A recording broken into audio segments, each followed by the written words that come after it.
Hola, profe, buenas noches.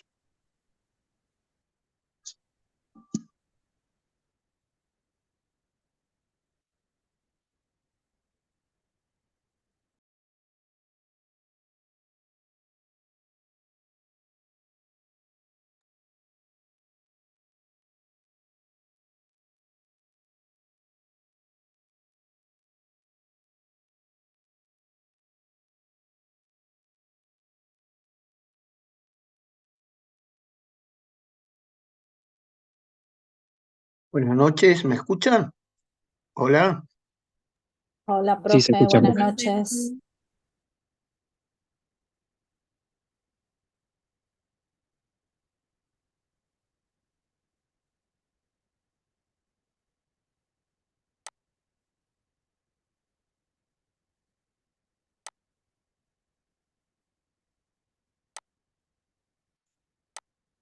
¿Pueden ver la imagen o hay alguna dificultad en cuanto...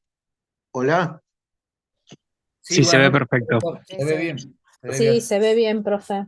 Buenísimo. Entonces, bueno, vamos a continuar. En la última reunión estuvimos analizando todo el plafón entre la teoría clásica y la teoría keynesiana. Habían unos puntos importantes que los vamos a mencionar simplemente a razón de poder ubicarnos en cuanto a la temática del análisis.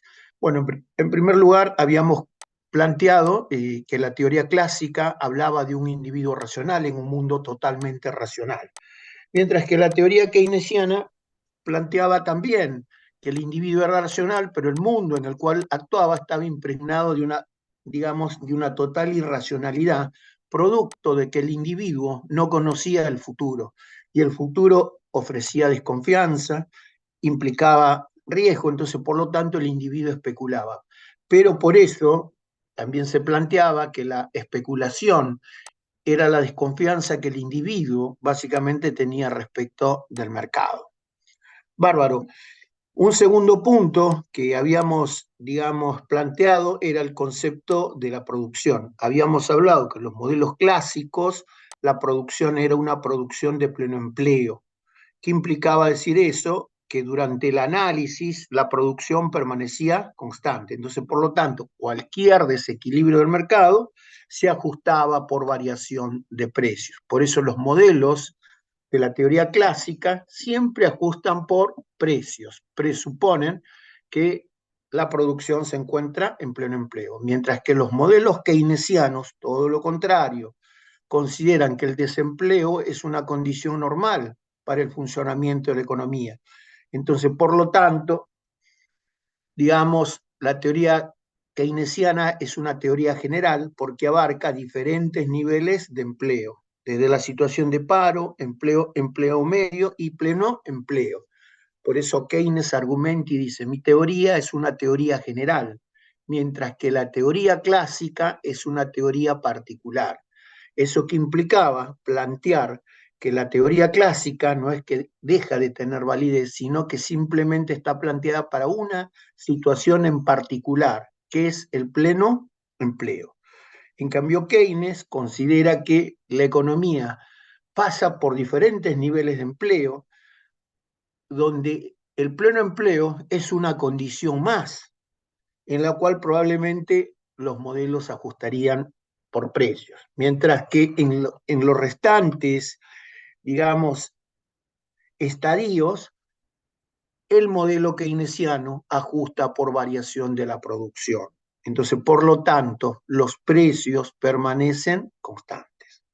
Entonces, siempre Keynes plantea que en el corto plazo las situaciones tanto del consumo como la inversión no cambian en forma significativa, se pueden modificar de mediano a largo plazo. Mientras que los teóricos clásicos consideran básicamente que los mercados se autorregulan y que probablemente la relación consumo-ahorro la determina básicamente el individuo. Por eso ellos presuponen en algún momento que el ahorro no es otra cosa que una postergación de un consumo presente por un consumo futuro. Entonces, toda privación de un consumo presente genera el ahorro. Entonces, ¿cuál es la finalidad digamos, de que en el mundo clásico las personas ahorren. El objetivo del ahorro en el mundo clásico tiende a alimentar la demanda de inversión. Por eso, el mercado de capitales en forma primaria para el modelo clásico va a depender del ahorro de la población, que va a ser la oferta de capitales, y la inversión, que va a ser la demanda de capitales. El ahorro depende de las familias y la inversión depende de la empresa. En la medida que exista un contexto de estabilidad y nadie especule, todo el ahorro pasa al sistema financiero, el sistema financiero retribuye ese ahorro a través de una tasa de interés y canaliza ese ahorro hacia las empresas en forma de inversión, para lo cual le exige una retribución en términos de tasa de interés. Por eso, cuando las tasas de interés son altas, probablemente la gente tiene mucha probabilidad de ahorrar, pero a tasas altas los empresarios deciden básicamente no invertir. Entonces, por lo tanto, el mercado de capitales tiene que guardar cierta racionalidad en cuanto a la tasa de interés. Por eso, tasas razonables permitirán la inversión y esas tasas permitirán la constitución de ahorro. Por eso, los teóricos clásicos decían, en época de bonanzas hay que ahorrar para que en época de crisis probablemente podamos financiar los requerimientos de inversión. Bárbaro. Entonces, para ellos existía una relación básicamente directa entre el ahorro y la tasa de interés. Si la tasa de interés subía, los individuos eran más propensos a ahorrar. Si la tasa de interés bajaba, el individuo prefería el consumo al ahorro. Entonces, por lo tanto, la suba o baja de la tasa de interés regulaba el funcionamiento entre el ahorro y la inversión. Por eso esbozábamos que era la forma primaria del mercado de capitales. Bueno, por otro lado, habíamos hecho especial hincapié. Para los teóricos clásicos, los mercados funcionaban en condiciones de competencia perfecta. ¿Qué implicaba decir competencia perfecta? Que no existían órdenes, que no existían mandatos, no era una economía de mandatos, donde alguien disponía qué es lo que tenía que hacer cada individuo. Entendemos que en el mundo clásico los individuos actúan en plena libertad de elección. Entonces cada individuo decidía qué producir, y cómo comercializar sus productos. No había barreras a la entrada ni barreras a la salida. Entonces, estos mercados de competencia perfecta regulaban todo el funcionamiento de la economía, haciendo rememoranza a lo que Smith llamaba en su momento la mano invisible. Entonces decía, existe una mano invisible que autorregula todo el proceso, pero también existe un orden natural que restablece cualquier situación de desequilibrio. Bárbaro. Entonces, en el mundo clásico, todo andaba a la perfección. Por eso volvemos un poquito hacia atrás y decíamos individuo racional en un mundo totalmente racional. Pero en esos mercados de competencia perfecta, los precios jugaban un rol muy importante. En primer lugar, los precios transmitían información para que ordenen las decisiones de los productores y los consumidores. En segundo lugar, los precios provocaban efectos redistributivos. En la medida que subían o bajaban, la capacidad de compra, o en otras palabras, los salarios reales de las personas, aumentaban o disminuían. En otras palabras, si los precios subían, las personas eran más pobres que antes. Y si si los precios bajaban, la capacidad de compra de las personas se incrementaba. Entonces, por lo tanto, podía comprar más bienes o servicios, ¿no? Entonces, qué interesante el modelo clásico desde el punto de vista, digamos, de la función de los precios. Y la tercera función que cumplían los precios era que los precios eran buenos los asignadores de los factores de la producción, de tal manera que las actividades que se llevaban adelante eran todas aquellas actividades que le garantizaban al empresario un mayor nivel de rentabilidad. ¿Por qué? Porque también habíamos visualizado que los empresarios eran maximizadores de beneficios y minimizadores de costos. Entonces probablemente uno decía, sí, pero ¿por qué se da esta situación? Muy simple, porque en los mercados fijan los precios. Entonces, por lo tanto, el empresario, la única forma que le queda para poder incrementar su beneficio es minimizando el costo. Entonces, el menor costo posible le permitía tener el mayor margen de beneficios. Por eso, digamos, los precios jugaban un rol muy importante en el análisis clásico. Mientras que Keynes, bueno, básicamente consideraba que era la demanda la que determinaba los niveles de producción. Entonces, por lo tanto, ante ausencias de demanda, era muy probable que se produzcan situaciones de crisis. Por eso él decía, para poder de una u otra manera acelerar la actividad económica, es necesario que nosotros incrementemos el nivel de demanda. Pero ¿cómo incrementamos el nivel de demanda? Bastante sencillo. Trabajemos con los elementos que constituyen la demanda. Entonces, ¿cuáles son los elementos que constituyen la demanda?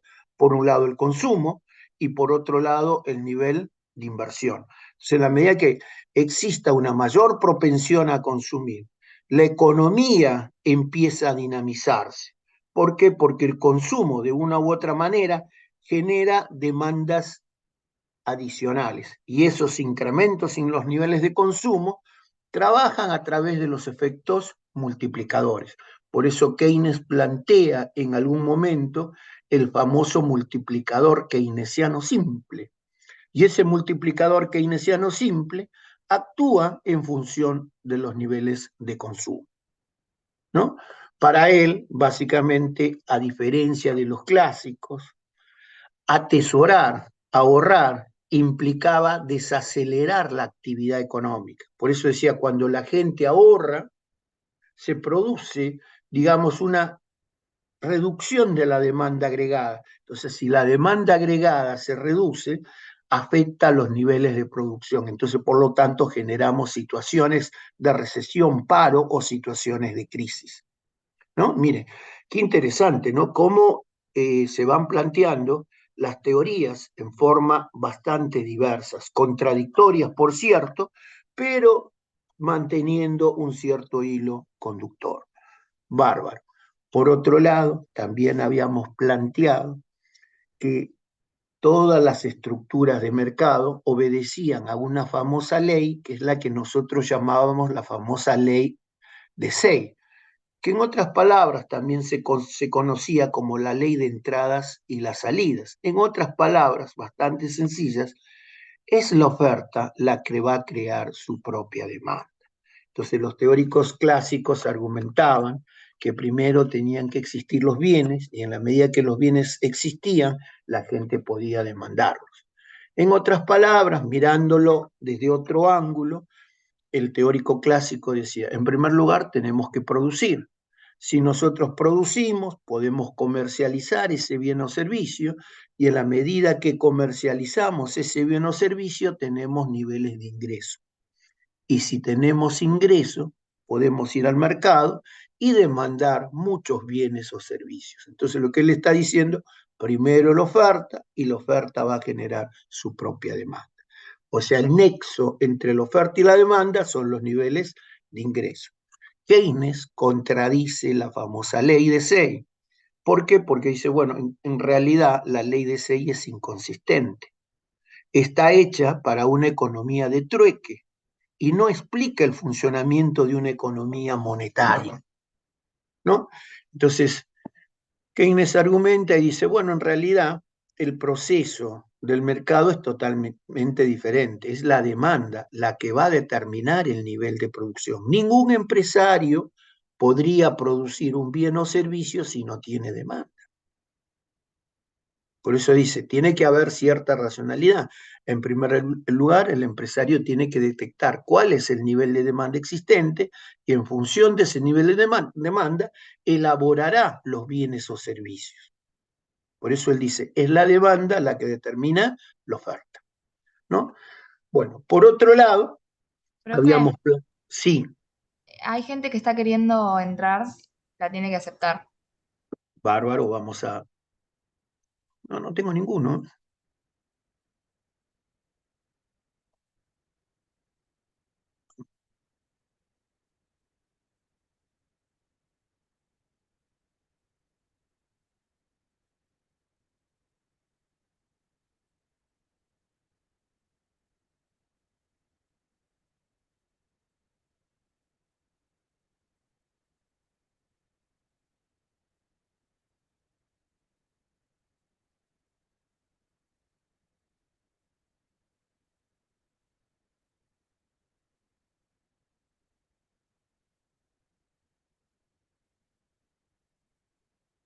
Qué raro.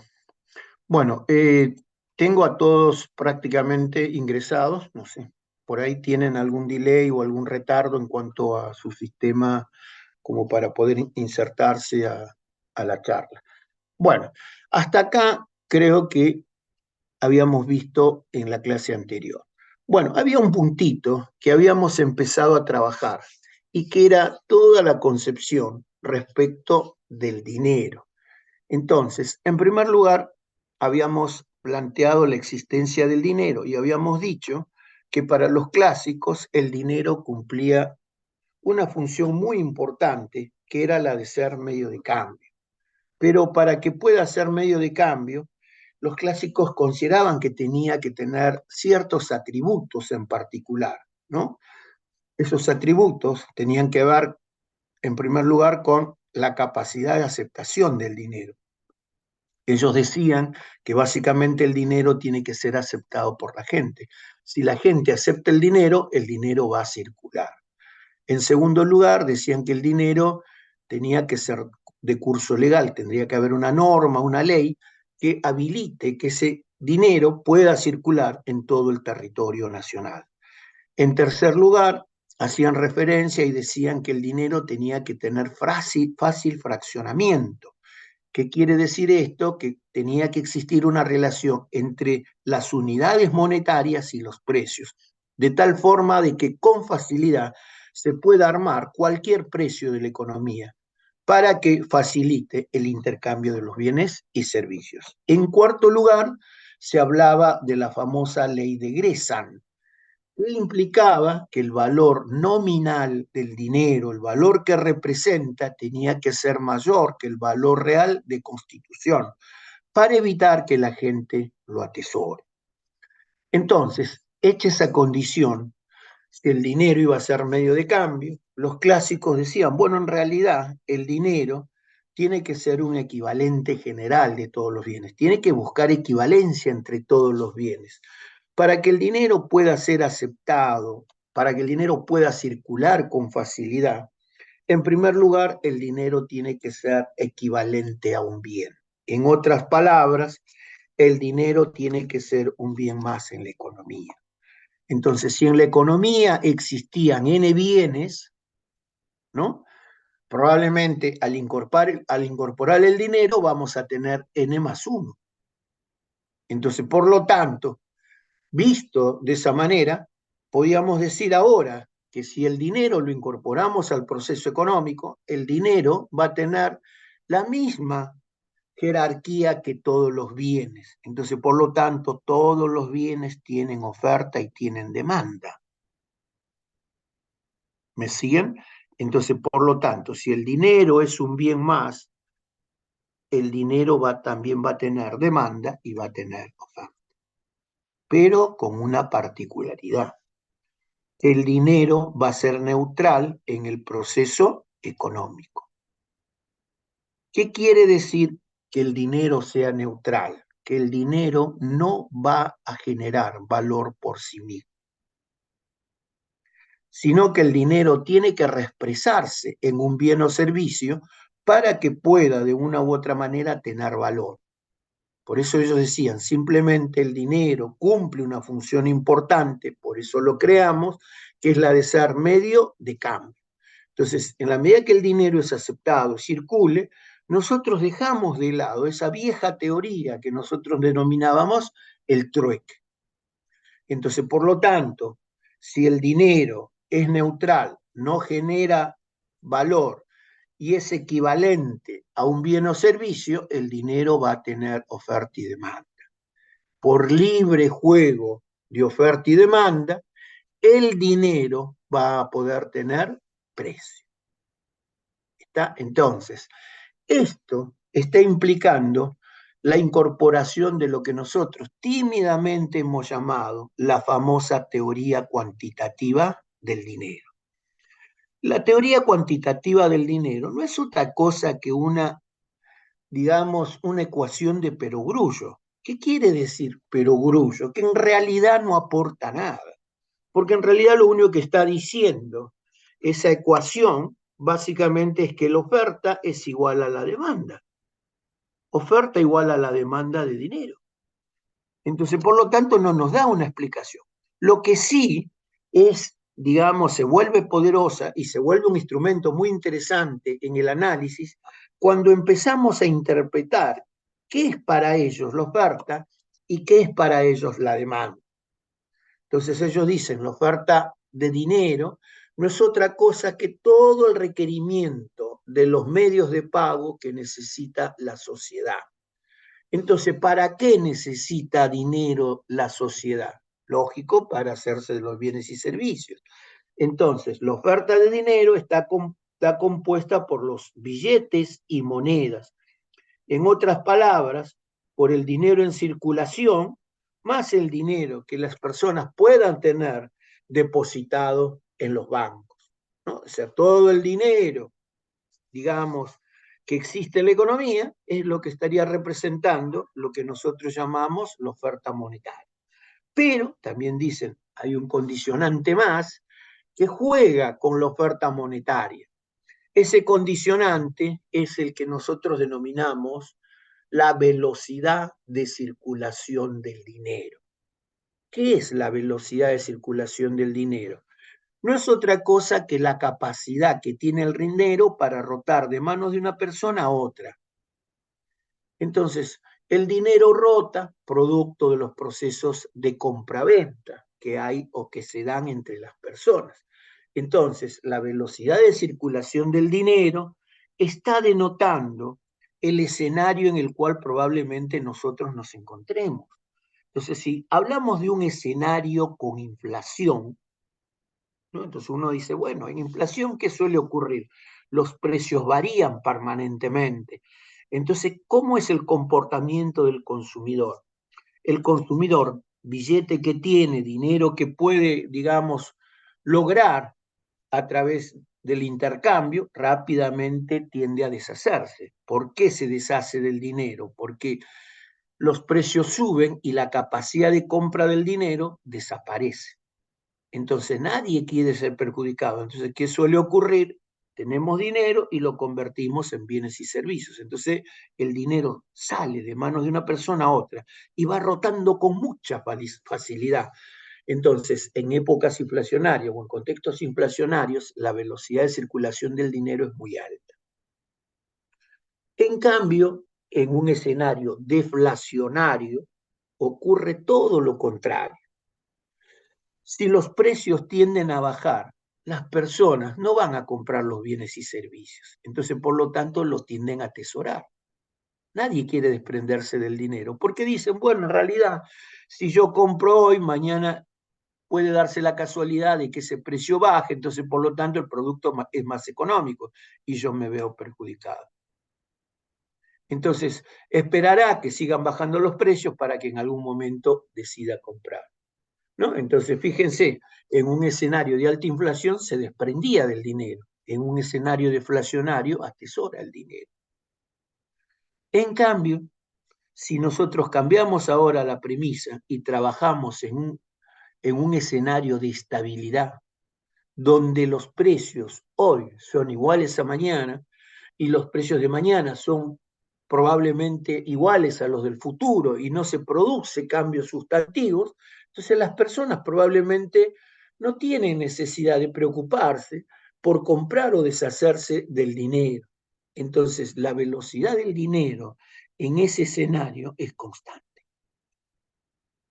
¿Qué quiere decir? Que usted va a mantener la misma cantidad de dinero y no se va a desesperar por atesorarlo o desprenderse del dinero. Entonces, en el mundo clásico, la velocidad de circulación del dinero es constante. ¿No? Entonces, probablemente algo dice, bueno, pero si salimos del escenario, sí, puede cambiar la situación, pero acuérdese que el clásico planteaba y decía, los individuos son racionales, el mundo en el cual actúan está impregnado de racionalidad, individuo racional en un mundo racional. Entonces, la oferta de dinero, que sería M por B, va a depender pura y exclusivamente de los billetes y monedas, como dije al principio, que pueden estar en manos de público o depositados en el banco. Entonces, por otro lado, tenemos lo que nosotros denominamos la demanda de dinero, ¿no? ¿Qué es la demanda de dinero? La demanda de dinero no es otra cosa que el requerimiento de masa monetaria que necesita la población. Entonces, ¿para qué necesitamos el dinero? El dinero nos va a permitir en un primer momento hacernos de los bienes y servicios. Cada vez que nosotros vamos a comprar, que necesitamos dinero. Cada vez que vamos a trabajar, el empresario nos paga con dinero. ¿No? Entonces, ese dinero que nosotros recibimos como contraprestación de la venta de factores nos permite de una u otra manera comprar los bienes o servicios. Entonces, la demanda de dinero va a depender del precio multiplicado por la cantidad de bienes y servicios que hay en la economía. Entonces, si en la economía existe un bien y su precio es 1, las personas tendrán que demandar un billete para poder comprar ese bien o servicio. O sea, ¿qué quiere decir esto? Que la demanda de dinero está en relación directa a los bienes que nosotros tenemos en función del precio, ¿no? Entonces, como habíamos dicho, la oferta y la demanda determinan el precio del dinero. Entonces, por lo tanto, si el precio del dinero no varía, las personas vamos a demandar siempre la misma cantidad de dinero para comprar los bienes y servicios. ¿Está? Entonces, también entendemos que en el modelo clásico la producción no cambia, porque nos encontramos en una producción de pleno empleo. Entonces, por lo tanto, ahora tenemos que la velocidad de circulación del dinero B es constante. Y por otro lado, el producto o el ingreso también permanece constante. Entonces, la única forma de que esto pueda cambiar es básicamente si nosotros incrementamos la cantidad de billetes y monedas. Entonces, si incrementamos la cantidad de billetes y monedas, la oferta va a superar a la demanda. Entonces, cuando la oferta supera la demanda, automáticamente los precios tienden a subir. Y en la medida que suben los precios, restauran el equilibrio del mercado monetario. ¿Está? Pero cuando suben los precios, ahora todos los productos tienen que reexpresarse a su nuevo precio. Por eso los teóricos clásicos dicen, tiene que haber... Una pregunta, profe. Sí, Disculpe la molestia. no, Usted por favor. recién mencionó, oferta supera la demanda, suben los precios. ¿No se supone que al contrario, que cuando sube la demanda es que sube el precio? No, no, no. En el modelo clásico no. Acuérdese el Ah, modelo ok, ok. clásico que dice que es la oferta la que supera, que determina la demanda. En el modelo clásico, la producción permanece constante. No se puede producir nada porque la economía está utilizando todos los recursos. Entonces, si alguien emite billetes y monedas, la oferta de dinero ahora supera la demanda. Entonces hay mucho dinero y automáticamente suben los precios. Entonces lo voy a explicar de otra manera para que usted lo pueda entender. Entonces, Si la autoridad monetaria emite billetes y monedas, esos billetes y monedas van a generar una demanda. La persona que ahora reciba los billetes y monedas va a querer ir al mercado. Entonces va a generar una demanda. Entonces ese dinero le va a permitir comprar bienes y servicios. Pero como ya los bienes y servicios existentes no se modifican, hay una demanda adicional de bienes. Entonces, por lo tanto, la demanda de bienes ha crecido producto del incremento de la oferta de dinero.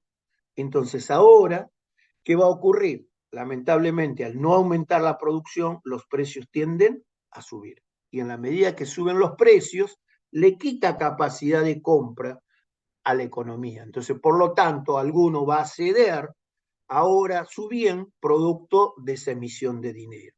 Por eso los teóricos clásicos dicen lo siguiente: la única causa de la inflación, el único motivo por el cual suben los precios es la emisión de dinero, porque la producción no se modifica. Si la producción se modificaría, sí podemos incrementar la cantidad de dinero, porque el dinero permite el intercambio. Si hay más bienes o servicios, necesitamos más dinero. Ahora, si no hay bienes y servicios, no podemos incrementar la cantidad de dinero. ¿Está? Por eso él dice, mire, si existiría una relación entre la cantidad de dinero, precios y la cantidad de producto que tiene la economía, nunca se darían procesos inflacionarios. Por eso el teórico clásico dice lo siguiente: la única inflación que se da es la inflación monetaria. En otras palabras, el causante de la inflación es el que emite dinero, y generalmente el que emite dinero es el Estado. Si al Estado le quitamos esa potestad de emitir dinero, no va a existir más inflación. Por eso yo planteaba y les decía, Milei, que es uno de los, digamos, hoy en día representantes de la escuela clásica, independientemente que él dice que es austriaco, porque el austriaco es una rama dentro de la teoría clásica, él dice lo siguiente: ¿quién emite dinero? El Banco Central. ¿Quién es el Banco Central? El Estado. Si nosotros le quitamos esa potestad al Banco Central, entonces por lo tanto no va a haber más emisión de dinero. Y encima vamos a cambiar la unidad monetaria, que en este caso es el peso, por los dólares. Porque él dice, bueno, en realidad, ya gran parte de la economía está dolarizada. Todos los activos que constituyen los ahorros de las personas están en dólares. Entonces, lo único que tendríamos que hacer ahora es sacar el circulante del mercado y cambiarlo por los dólares. Entonces, por lo tanto, ahora la única forma de tener más dólares va a ser a través del intercambio internacional. Que se venda más e ingrese dólares, porque el país no puede producir dólares, no emite dólares. El Banco Central no tiene esa facultad. El único que puede emitir dólares es la Reserva Federal Norteamericana. Entonces, para que el país pueda tener más dólares, la única forma es que nosotros podamos vender muchos productos, podamos recibir muchos turistas, y eso generaría una mayor cantidad de dólares. ¿Está? O sea, por eso, digamos, él considera que la dolarización terminaría el problema inflacionario. Pero bueno, es una posición. Tal vez en una situación de corto o mediano plazo podría generar un efecto interesante, pero en el mediano y largo plazo probablemente vamos a tener problemas, porque se va a producir una escasez de dólares que a la larga va a generar una situación de desequilibrio muy grande. Pero bueno, son posiciones. Bueno, dudas hasta acá, preguntas. No, profe. Bárbaro. No, profe. No, profe, venimos bien. Bueno, segundo punto. Mira, hasta acá hemos analizado los clásicos, hemos visto todo el esbozo, digamos, del dinero. Entonces, para los clásicos, resumiendo, el dinero era un bien o servicio, era neutral y solamente cumplía una función, la de ser medio de cambio. Por eso el clásico le dice, no inventemos cosas, porque si nosotros le hemos dado participación al dinero es para que facilite, digamos, el intercambio de los bienes, no para que se le dé otro uso, ¿no? Por eso, desde vieja data, toda aquella persona que trabajaba con el dinero era mal visto. Por eso, cuando uno hablaba de los orfebres en la antigüedad, donde se prestaba dinero, decía, no, son unas personas que básicamente viven a expensas de otros, son parásitos, porque no tienen escrúpulos, prestan dinero y le exigen una retribución. Por eso, digamos, todas las personas que se dedicaban, digamos, al manejo del dinero eran mal vistos, eran prácticamente, digamos, despreciados en términos de la sociedad. En cambio, Keynes no es que tira por la borda toda la teoría y dice, no, la teoría no sirve, no, sino Keynes dice algo muy interesante. La teoría clásica es una teoría incompleta. Es interesante todo el razonamiento, etcétera, pero, digamos, es incompleta. Necesita desarrollarla, necesita de una u otra manera exponerla de otra manera, porque el dinero tiene muchas funciones. Entonces, lo primero que dice Keynes, ¿no? Y es lo que él básicamente va a rebatir, y va a decir lo siguiente: el dinero no es neutral. El dinero por sí mismo genera valor. ¿Está? Entonces todo el mundo dice, ¿pero cómo va a generar? Sí, va a generar valor. Ahora vamos a ver por qué las personas de una u otra manera le dan, digamos, mucha más utilidad al dinero que todos los bienes y servicios. Para el teórico clásico, el bien era un equivalente a todos los bienes, entonces por lo tanto tenía el mismo rango. Pero en la realidad, en el funcionamiento cotidiano, no suele ocurrir eso. Las personas prefieren más el dinero que los bienes y servicios, porque el dinero tiene condiciones que supera a los bienes o servicios. En primer lugar, el dinero se puede transportar de un lugar a otro sin ningún tipo de problemas. Entonces, si usted quiere llevar el dinero de Buenos Aires a Córdoba, lo puede llevar, no hay ningún problema, tranquilo, llevarlo a Estados Unidos, lo lleva, va, listo, no hay problema, se puede trasladar. En cambio, los bienes no. Los bienes no son transportables. Cuanto más valor tienen, cuanto más, digamos, es el costo que tiene ese bien o servicio, más difícil es de trasladar, ¿no? Entonces, por lo tanto, dice no. Y si lo trasladamos, tiene un costo bastante alto. Bueno, en segundo lugar, dice Keynes, ¿no? En todo ese análisis que va haciendo, dice, bueno, suele ocurrir que el dinero no tiene costo de mantenimiento, ¿no? Uno tiene 100 pesos y lo guarda hoy, mañana, siempre y cuando los precios no varíen, el valor siempre está acumulado, ¿no? Entonces, mientras que los bienes o servicios, en la medida que va pasando el tiempo, se van deteriorando. Como en el caso de los cereales. Nosotros guardamos cereales, va perdiendo humedad y en la medida que va perdiendo humedad pierde peso. Entonces, por lo tanto, si pierde peso, tiene menor valor. Compramos una casa y en la medida que tenemos la casa se va deteriorando en la medida que va pasando el tiempo. Entonces, necesariamente para conservar el valor le tenemos que hacer un mantenimiento.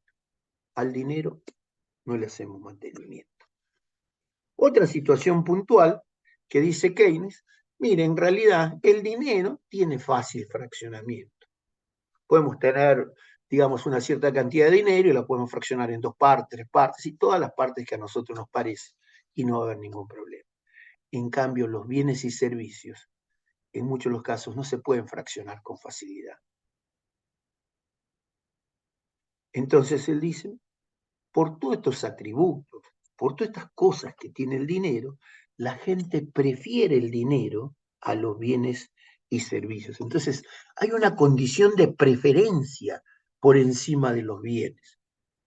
Pero es más, dice, el dinero puede convertirse en cualquier momento, en cualquier bien o servicio. Esta propiedad que tiene el dinero es la que nosotros llamamos liquidez. El dinero es la forma más líquida que tiene la economía. Entonces, con el dinero puede comprar cualquier bien o servicio en el momento que usted considera. Con los bienes, no. Los bienes tienen que convertirse a dinero y para partir de ahí usted puede comprar otro bien o servicio. Y todo eso requiere bastante tiempo. En cambio, con el dinero, no. Entonces, el dinero tiene una liquidez que va a hacer que la gente prefiera el dinero a los bienes y servicios. Bárbaro. Entonces, Keynes dice lo siguiente. Esa preferencia por la liquidez le permite al individuo que el dinero pueda convertirse en cualquier bien o servicio, en cualquier momento. Entonces, Keynes dice, el individuo puede ceder transitoriamente la liquidez, ¿no? Si cede transitoriamente la liquidez, ¿qué quiere decir? No va a poder tener los bienes o servicios que le daba el dinero. Entonces, por lo tanto, tiene un costo de oportunidad. Ese costo de oportunidad tiene que resarcirse. ¿Y cómo lo vamos a resarcir? A través de un emolumento que nosotros vamos a llamar tasa de interés. Entonces, cada vez que cedemos el dinero en forma transitoria, lo depositamos, ponemos a un plazo fijo, compramos una acción, invertimos, etc. ¿Qué es lo que vamos a recibir? Una tasa de interés. Esa tasa de interés va a guardar relación con el monto que nosotros cedemos, con el tiempo en el cual lo prestamos. Entonces, por lo tanto, vamos a cobrar una cierta tasa.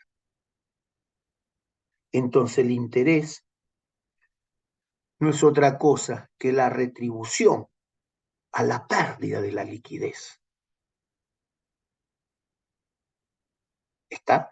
Entonces dice, si yo tengo 100 pesos hoy y cedo la liquidez por un determinado periodo de tiempo, que va a ser un año, ¿no? Y en el año la tasa de interés va a ser 20, al finalizar ese periodo de tiempo, yo voy a recibir 120.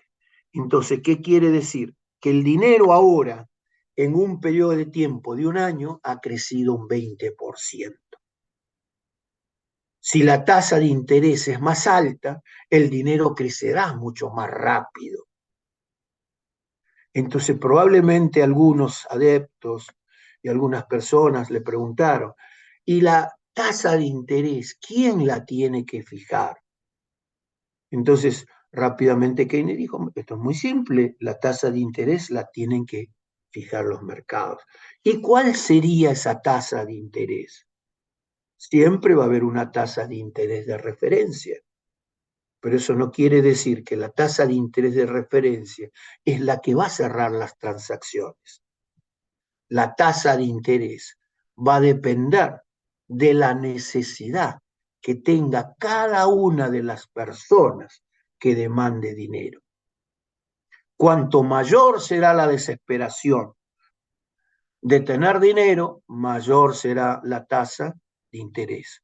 Cuanto menor sea la necesidad del requerimiento de dinero, menor será la tasa de interés.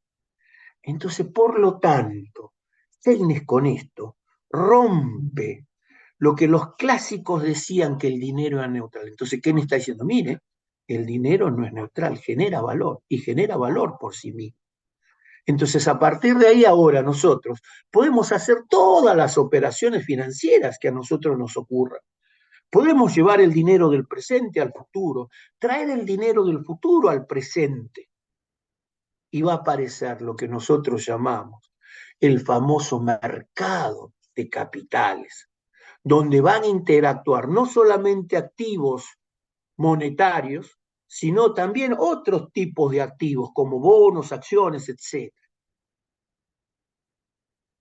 ¿Está? Entonces, por eso Keynes escribe un libro muy interesante que se llama Tratado de la Teoría Monetaria y da vuelta a todo el análisis clásico.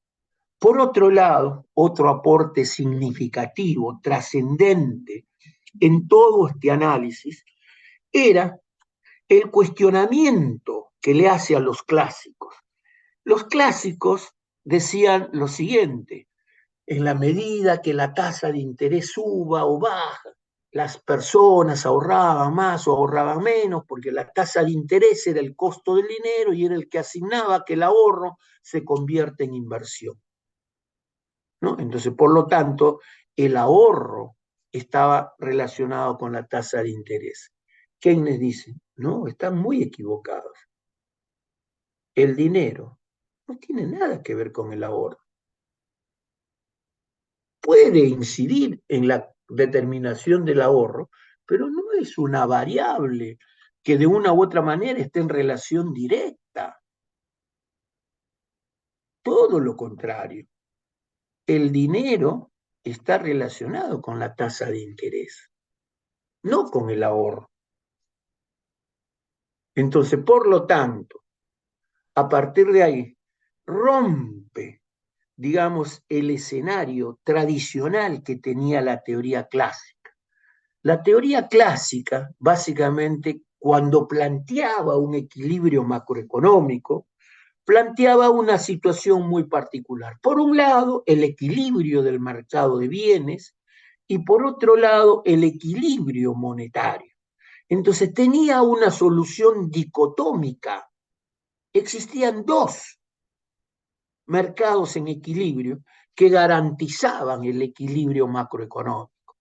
En cambio, Keynes, el hecho de poder incorporar la tasa de interés y relacionarlo con el dinero, ahora puede relacionar con facilidad los mercados de bienes con los mercados monetarios y plantear un único equilibrio.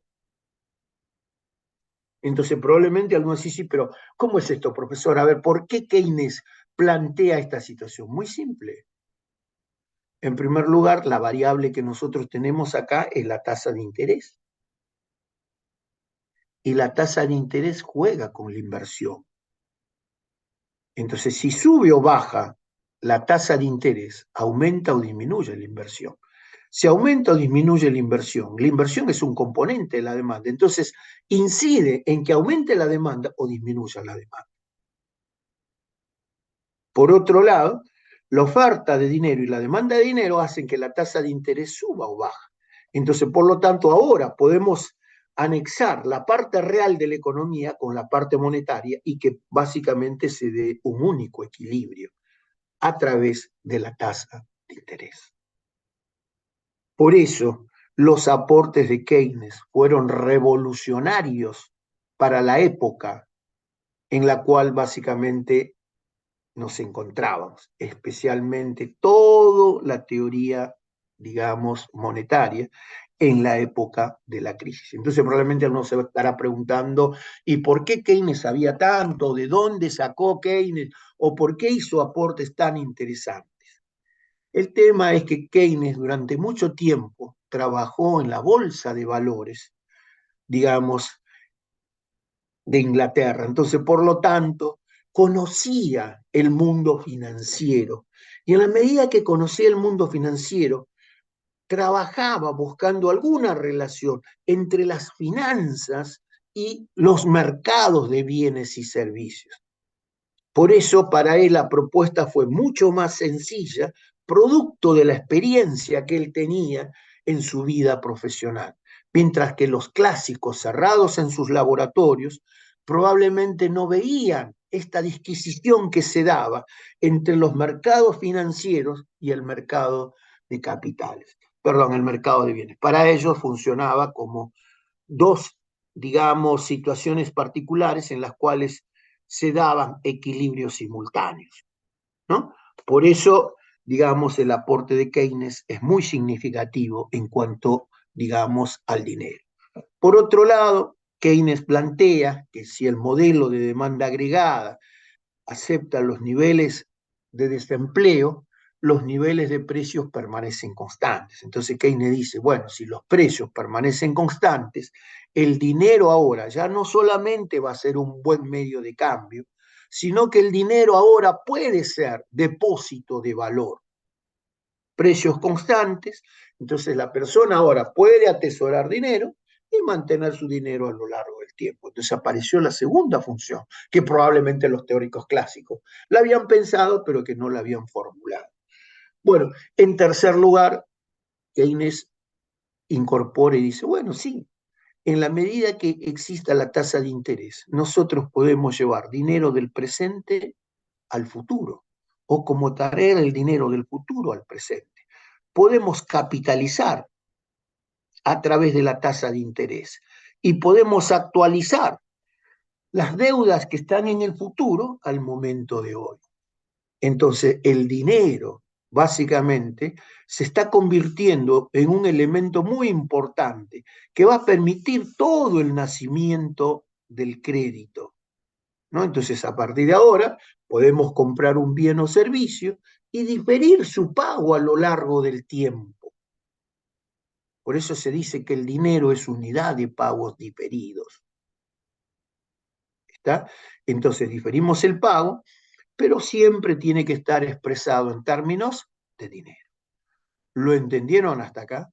Y por otro lado, obviamente, si los precios básicamente permanecen constantes, el dinero va a ser un buen medio de cambio. Entonces, las propiedades ahora han ido apareciendo en la medida que Keynes ha ido completando su teoría. Entonces uno visualiza ahora con mayor claridad la elegancia y por otro lado la propuesta que ha mejorado el análisis tradicional clásico.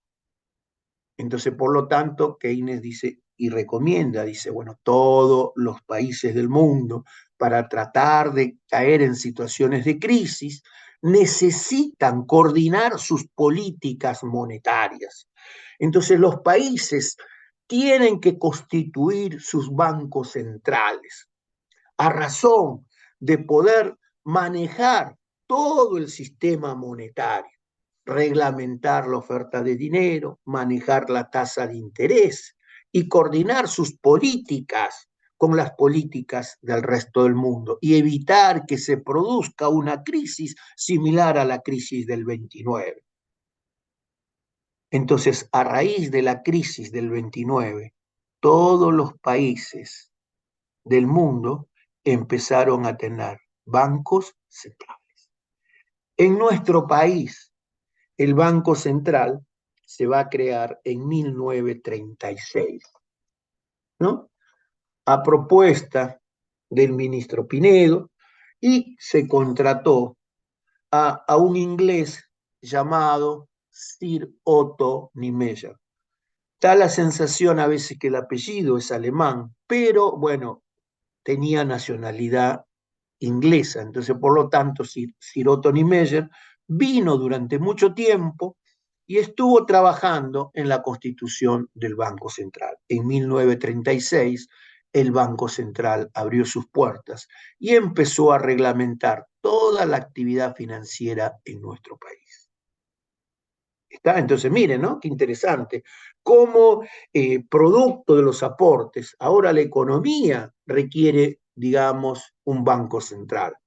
Entonces el Banco Central va a dar fe y va a mantener la estabilidad monetaria. Por eso tiene normas, tiene leyes, que ya lo vamos a ver más adelante, ¿no? En las cuales la Carta Orgánica le va a dar vida, vamos a constituir un organismo descentralizado para que pueda ocuparse libremente de todo el manejo monetario, ¿no? Que tenga autonomía, que tenga libertad de decisión y que no esté subordinado, digamos, al gobierno de turno. Cuando el Banco Central está subordinado al gobierno de turno, no puede tomar decisiones. Entonces, por lo tanto, cumple los mandatos que le exige el gobierno nacional. Por eso es muy importante que cuando ustedes hablen de, digamos, de los bancos centrales, en la mayoría de los países del mundo, los bancos centrales tienen libertad, tienen autonomía y no dependen ni están subyugados al ministro de Economía. En nuestro país, bueno, el Banco Central depende del ministro de Economía. En otras palabras, hace lo que el ministro de Economía le dice, ¿no? Entonces, bueno, por eso vemos todos estos desbarajustes, todas estas situaciones que a veces no se pueden entender, etcétera, ¿no? Entonces le pide plata, damos bonos, damos crédito, estamos en situación de crisis y estamos haciendo más obras que nunca, entonces obviamente no se entiende. Si estamos en una situación de crisis donde no hay recursos, no se puede hacer obras. Entonces hay que estabilizar la economía. Pero entendemos que a veces uno dice, no, pero están haciendo más carreteras, están haciendo esto, bueno, están haciendo, no sé. O sea, es como que en realidad nos dicen que estamos mal, pero por otro lado vamos bien. Nos dicen que estamos en crisis y vamos gastando dinero y vamos haciendo obra pública, pero digamos a rolete. Entonces no se entiende, es contradictorio. ¿No? Pero bueno, pasa porque, bueno, en este caso el Banco Central está subordinado totalmente a las decisiones de la política económica. Bueno, ¿hasta acá hay alguna duda? ¿Alguna pregunta? Bueno, No, profe. entonces, sí, perdón, ¿alguien hablaba? No hay dudas.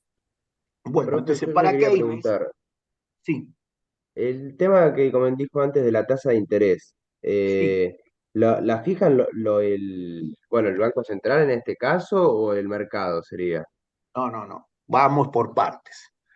El Banco Central, esto también se lo voy a explicar, ahora le hago un anticipo nada más.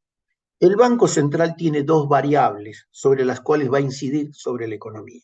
Una de esas variables es la cantidad de billetes y monedas. ¿Qué quiere decir? El Banco Central tiene esa capacidad de señoriaje. ¿Qué quiere decir señoriaje? Emite billetes y monedas, ¿no? Entonces, puede, digamos, manejar la oferta monetaria, en otras palabras. Puede hacer una programación de la oferta monetaria en función de la demanda. Bárbaro. Pero por otro lado, puede determinar la tasa de interés. Está en este momento, el Banco Central determina la tasa de interés. No hay varias tasas de interés, es la que el Banco Central decide. Pero tengo que ser claro, difícilmente el Banco Central pueda fijar la cantidad de oferta monetaria y la tasa de interés. En muchos de los casos va a fijar la cantidad de billetes y monedas y va a dejar librado al mercado a que determine la tasa de interés. O al revés, va a fijar la tasa de interés y va a dejar librado al mercado la cantidad de billetes y monedas. Está difícilmente pueda controlar las dos variables. Y cuando trata de controlar las dos variables, termina como estamos. ¿Está? Entonces, eso es muy importante. Ya lo vamos a ver las implicancias, ¿no? Porque el dinero no solamente depende de la emisión, también depende de otras variables como son los niveles de ingreso, la tasa de interés, etcétera, que hace que el Banco Central pueda emitir más o menos dinero, ¿no? Por eso hablamos de una creación primaria, una creación secundaria, etcétera. Pero bueno, por ahora, tranqui, ya lo vamos a ver más adelante. Es muy probable que la semana que viene ya Jiménez le vaya introduciendo un poco de los temas monetarios. Bueno, ¿alguna otra pregunta?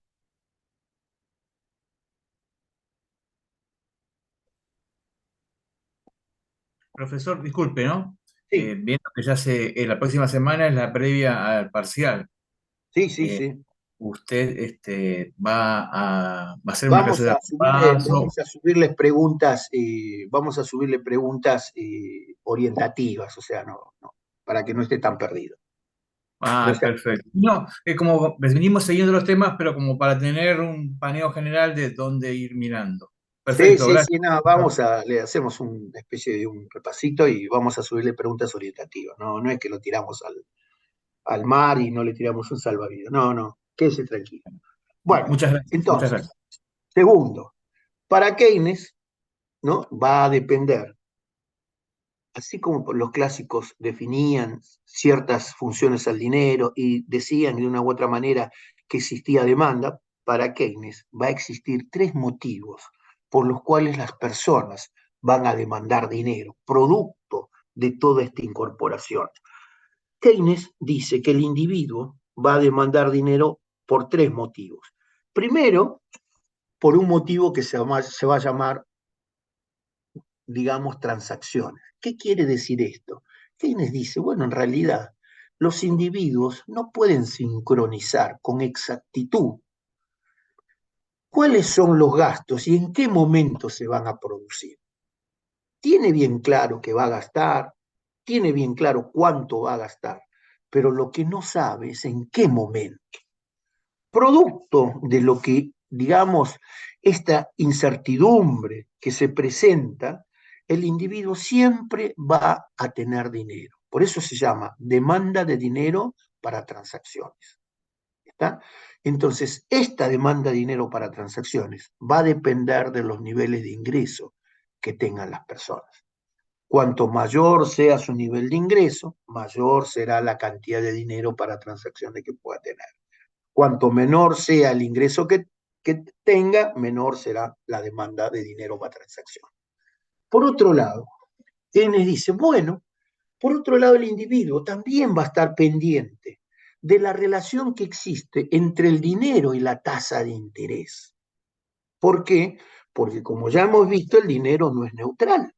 Entonces, ninguna persona va a querer tener dinero en el bolsillo si la tasa de interés es alta. Entonces, a una tasa de interés del 60-70% como nosotros estamos viviendo ahora o más, ¿qué hacen las personas? Buscan alguna opción, plazo fijo, compra de activos, bonos, acciones, qué sé yo, fondos comunes de inversión o de última, compramos dólares, qué sé yo. ¿No? Entonces, busca de una u otra manera desprenderse del dinero en la medida que sube la tasa de interés. Y dice Keynes. En cambio, ocurre todo lo contrario cuando la tasa de interés baja. Cuando la tasa de interés baja, el individuo no quiere desprenderse del dinero. Es más, le va a costar mucho ir al banco, depositarlo en el banco, para una mísera tasa de interés. Entonces, por lo tanto, va a perder tiempo, se va a hacer mala sangre y listo. No, va a preferir tener dinero en el bolsillo. Entonces, esta demanda que depende de la tasa de interés, Keynes dice que es la demanda de dinero para especulación. Entonces, preste atención ahora. Entonces, en la medida que exista una demanda de dinero en función de la tasa de interés, en otras palabras, se está creando otro mercado. Ya no solamente vamos a tener el mercado del dinero, sino vamos a tener otro mercado que va a jugar concomitante en forma simultánea al mercado del dinero. Entonces vamos a suponer que una operación digamos, en el banco sea equivalente a un bono. Entonces usted va y deposita al banco, ¿no? Entonces el banco le promete a través de sus depósitos pagarle una tasa de interés y al vencimiento devolver. Entonces, ¿qué quiere decir? Que cuando sube la tasa de interés, las personas demandan más bonos. Cuando la tasa de interés tiende a bajar, las personas se desprenden del bono. Entonces ahora aparecen dos mercados, el mercado monetario y el mercado de bonos, ambos relacionándose unos a otros a través de la tasa de interés. Qué interesante, ¿no? Cómo este tipo, de una u otra manera, fue pensando y tratando de buscar esa relación entre el dinero y los bonos, producto de su conocimiento en forma teórica y de la práctica que él había logrado a través, digamos, del diferente ejercicio profesional que él tenía. ¿No? Entonces, muy interesante. Por eso uno va a ver ahora el mercado de bonos, la Comisión Nacional de Valores, cómo regula diferentes tipos de activos, etcétera, bárbaro. Pero todos tienen una connotación directa con el dinero y esa connotación directa con el dinero está funcionando en función de la tasa de interés. Entonces, lo mismo ocurre en la medida que el dinero va cambiando sus formas. Hoy todo el mundo dice, no, tenemos billeteras virtuales, bárbaro, listo. Entonces uno dice, pero qué interesante, yo voy y compro con Mercado Pago, está bárbaro. Entonces la pregunta es, ¿usted tiene dinero en Mercado Pago? ¿Cuánto le paga Mercado Pago? ¿Qué garantía le da Mercado Pago? Si Mercado Pago de la noche a la mañana se apaga, el servidor se rompe, lo mismo pasa con los bitcoins, ¿no? Entonces, pero bueno, van apareciendo todas estas formas en la medida que la tasa de interés va subiendo y va bajando, alternativas que usted busca. Por eso Keynes dice, demanda de dinero para especulación. Funciona en forma inversa a la tasa de interés. Sube la tasa de interés, usted se desprende del dinero. Baja la tasa de interés, usted atesora dinero, ¿no? Segundo motivo. Otro motivo más interesante, producto también de su conocimiento con la realidad. Keynes plantea y dice, en la medida que el ser humano va integrándose a la sociedad, empieza a mirar un sinnúmero de situaciones, producto de ese desconocimiento que nos da el futuro, el individuo es precavido. Entonces trata en algunos momentos de ahorrar, de guardar dinero, de previsionar para futuras contingencias. Es muy cierto que en algún momento nos podemos enfermar. Es muy cierto que en algún momento podemos tener un accidente. Nos podemos morir. Entonces el tipo dice, bien, hay gente que hoy se compra una parcela, paga tanto dinero, hay gente que previsiona para su vejez, compra seguros, compra jubilaciones anticipadas. Entonces dice, hay una demanda de dinero para previsión, para futuras situaciones que se pueden presentar, lo que le va a dar cierta garantía y cierta estabilidad al individuo. Esa demanda depende del nivel de ingreso. Por eso Keynes dice, existe un tercer nivel de demanda, que es la demanda de dinero para precaución. Prevemos. Entonces, es como que la realidad, la teoría, la va adecuando a la realidad y va explicando los problemas cotidianos. Entonces, probablemente el mundo clásico, desde 1930 hasta 1960, no es que se queda, digamos, en un sueño permanente, sino que va trabajando. Y todos estos conceptos que nosotros los vamos explicando también se van incorporando. A la larga, la teoría clásica, ya formulada por Milton Friedman, en todo lo que es la escuela del monetarismo, incorpora todas estas situaciones planteadas por Keynes y a un nivel mucho más complejo y mucho más interesante. ¿No? Qué interesante que es el debate entre las ideas, entre las escuelas, como para poder ver cuánto evoluciona la capacidad de razonamiento, la capacidad de pensamiento de los seres humanos para poder explicar las problemáticas en las cuales nosotros vivimos. Por eso siempre considero que, digamos, como siempre lo digo, hay que sembrar la duda. La duda es el motor para que todas las personas, de una u otra manera, tratemos de buscar la explicación, tratemos de buscar el conocimiento. Cuanto más información, cuanto más conocimiento, podremos tener una mayor percepción del mundo en el cual nosotros vivimos. Si no, viviremos engañados, viviremos esperando como alguien dice, no, yo te voy a ayudar, yo te voy a salvar, yo voy a hacer por vos. Y la realidad no es así, ¿no? Entonces, fíjense qué interesante todos estos debates que nosotros vamos planteándolo y que tal vez ha requerido en algún momento posiciones y complicaciones para a veces el análisis. Pero bueno, los puntos importantes uno los tiene. Bueno, otro punto importante que también, digamos, tiene una gran discusión y amerita todo un proceso de análisis es la participación del Estado, ¿no? Entonces, los clásicos siempre han abogado por un Estado gendarme. ¿Qué quiere decir? Que un Estado que no participe, que un Estado que cuide el orden, que garantice el funcionamiento de las instituciones, pero que no produzca bienes o servicios, que no compita en el mercado. Por eso, para el mundo liberal, lo ideal sería que el Estado cuide el funcionamiento y que todo lo determine las relaciones típicas de mercado. En otras palabras, todo se determine por libre juego de oferta y demanda, ¿no? Pero bueno, entendemos que desde el punto de vista que cuando dejamos todo librado al mercado, se producen un sinnúmero de problemáticas que tienen que ver con lo que nosotros denominamos externalidades, y que esas externalidades de una u otra manera las tenemos que tratar, las tenemos que resolver, porque si no, básicamente generan efectos muy desagradables sobre todo el funcionamiento de la economía. Entonces, para Keynes, el Estado tiene que tener una presencia activa.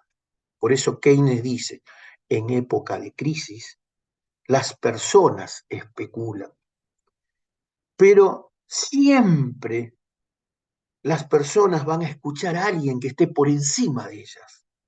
Y el único que puede tener, digamos, esa capacidad, esa sapiencia, es el Estado, porque el Estado está por encima de las personas.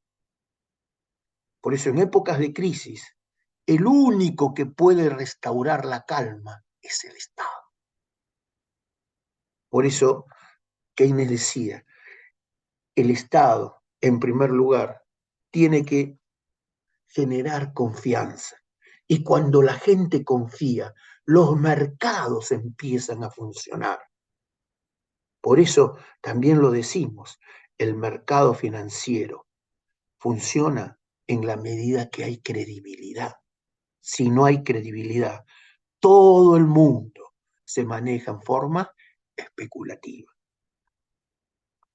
¿no? Entonces, qué interesante. Por eso Keynes dice, bueno, en épocas de crisis el Estado tiene que restaurar la calma. Cuando los mercados se paran, el Estado tiene que hacer todo lo posible para que el mercado pueda funcionar. Entonces, en la crisis del 29 se producía un fenómeno muy particular. Todas las empresas tenían carteles que decían no necesitamos trabajadores. Entonces los trabajadores querían trabajar hasta por cualquier salario, hasta por un plato de comida.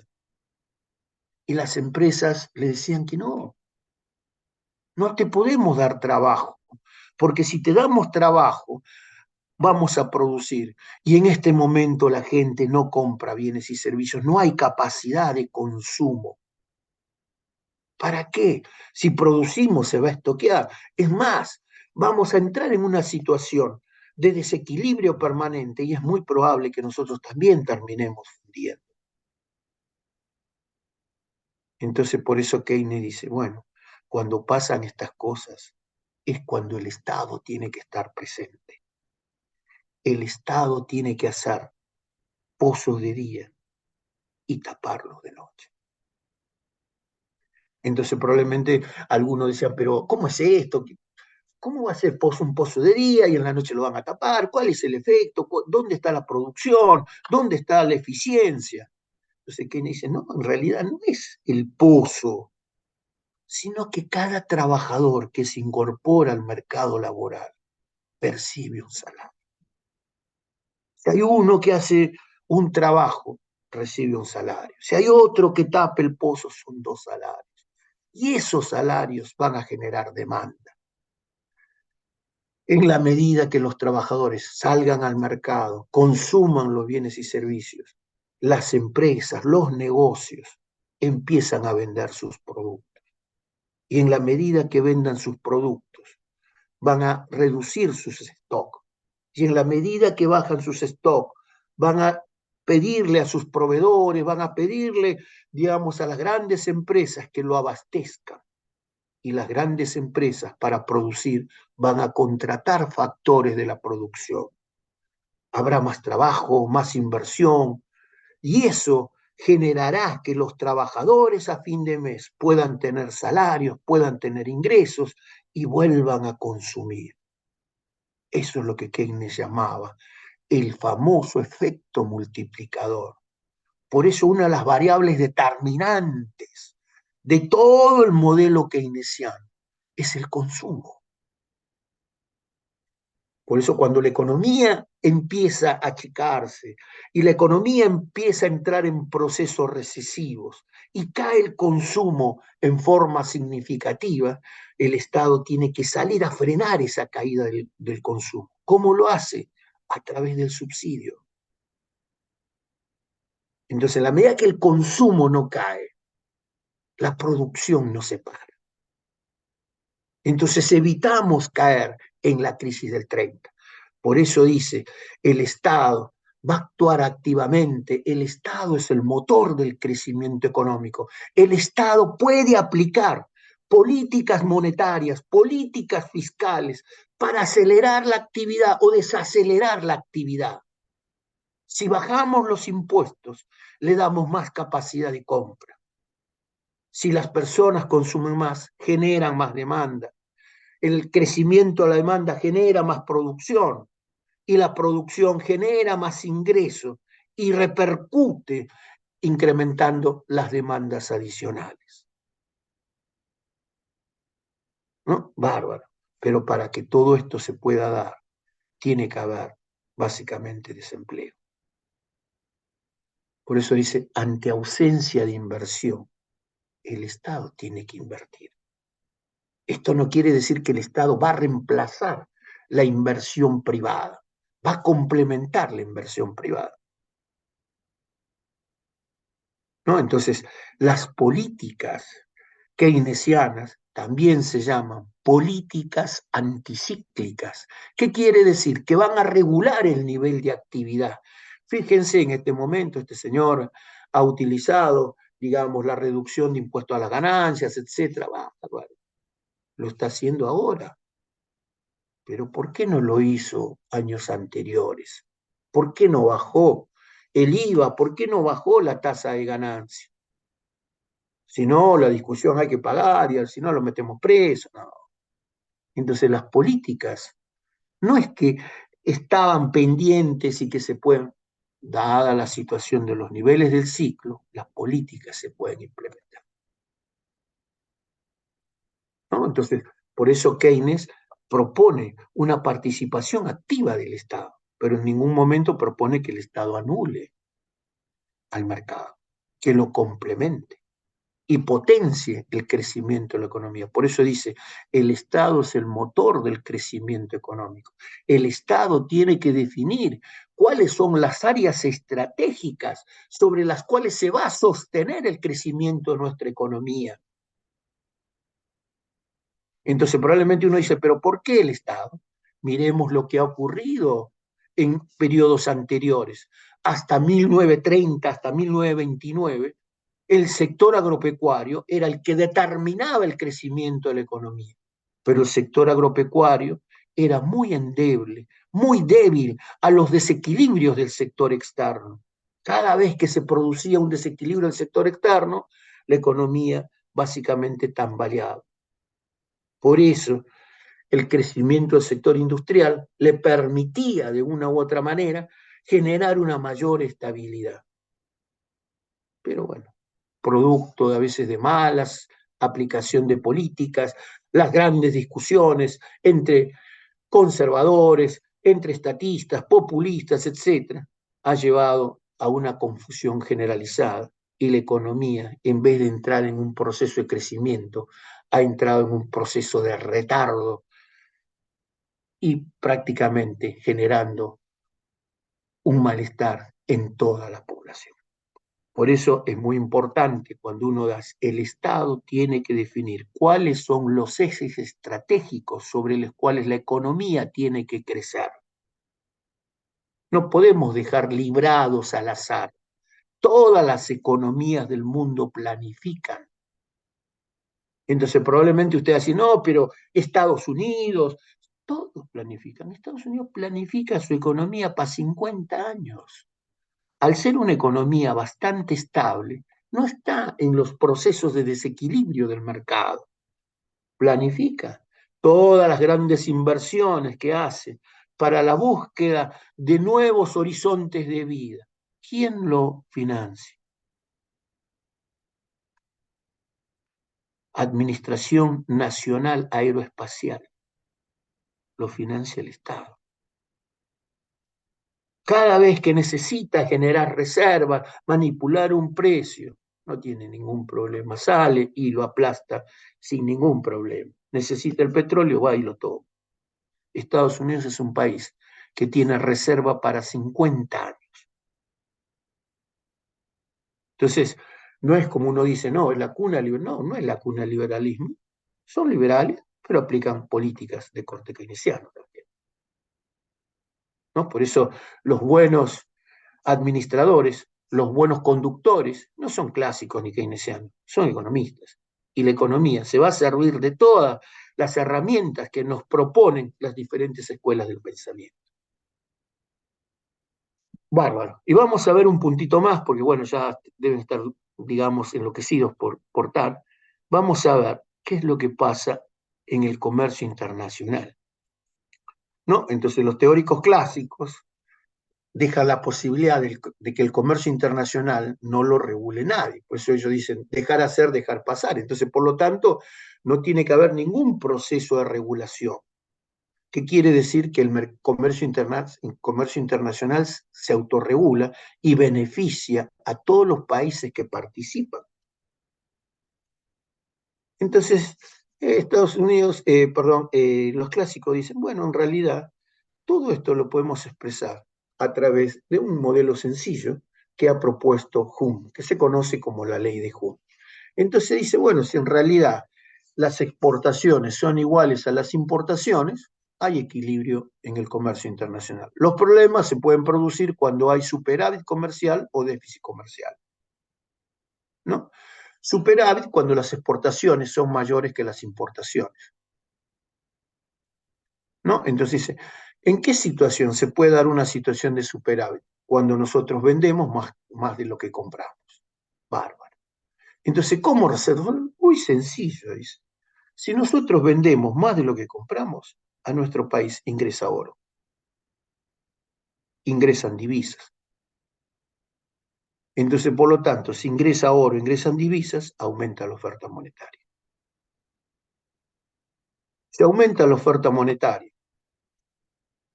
va a superar la demanda de dinero y es muy probable que empiece a descender la tasa de interés. En otras palabras, desciende el precio. Entonces, por lo tanto, ahora, al descender los precios, nuestros productos van a ser más caros y los productos del resto del mundo van a ser más baratos. Entonces, por lo tanto, van a aumentar las importaciones y van a empezar a disminuir las exportaciones. Entonces, en la medida que aumentan las importaciones, rápidamente el superávit empieza a bajar. Y en la medida que disminuyen las exportaciones, compensa y nuevamente volvemos al equilibrio. Entonces, la entrada y salida de dinero hace que el mercado, el comercio internacional se autorregule, ¿no? Pero para esto, como no tiene que haber ningún mecanismo que regule, no tiene que haber impuestos, no tiene que haber retenciones, no tiene que haber libre movilidad del capital, como lo existe en algunos países. De la misma manera, en sentido contrario, el déficit se suele eliminar de la misma forma. Cada vez que compramos más de lo que vendemos, salen dólares. Entonces cae la oferta monetaria, bajan los precios, disminuyen las importaciones, somos más competitivos, aumentan las exportaciones y volvemos a restaurar el equilibrio. Y no necesitamos nadie que regule, ¿no? Entonces, desde el punto de vista clásico, todos los mercados funcionarían en forma automática. Obviamente Keynes no está a favor, digamos, de las propuestas clásicas. ¿Por qué? Porque considera que de una u otra manera, dada la situación de las economías, los gobiernos tienen que regular el comercio internacional. Por eso aparecen las retenciones, los impuestos al comercio internacional. Por eso aparece el manual de aranceles que van a gravar las importaciones para permitir y hacer más competitivo la industria nacional, ¿no? Entonces, tema que probablemente lo vamos a ver más adelante. Bueno, con esto hemos dado un pantallazo bastante grande de lo que es la posición clásica con los aportes de Keynes. Hay mucho para hablar, por cierto, que vamos a ir desarrollándolo ya en temas, digamos, más adelante. Las próximas clases vamos a ver todo lo que es la incorporación de la demanda, modelo keynesiano con dinero, y después vamos a ver tópicos tan interesantes que tienen que ver con el sector público, con la oferta monetaria, con el comercio internacional, organismos internacionales, etcétera, como para que usted pueda tener una visión mucho más amplia de todo el proceso macroeconómico. Bueno, agradecido y Dios mediante nos estaremos viendo la próxima clase. Y como le dije, vamos a subir en algún momento, digamos, preguntas orientativas como para que usted pueda orientarse respecto a lo que vamos a tomar. ¿Está? Profe, Profe, le hago Sí. una consulta. En el parcial, ¿hasta qué tema van a tomar? Porque como no Va hay hasta cronograma, no sabemos. modelo de demanda agregada, hasta modelos de demanda agregada. Igual el día martes el profesor les va a explicar todos los capítulos que van a entrar, no se preocupen. Bárbaro, profe, gracias. Hasta Gracias. luego. Buen fin de Buenas noches. semana. chao, profe. Gracias. Hasta luego.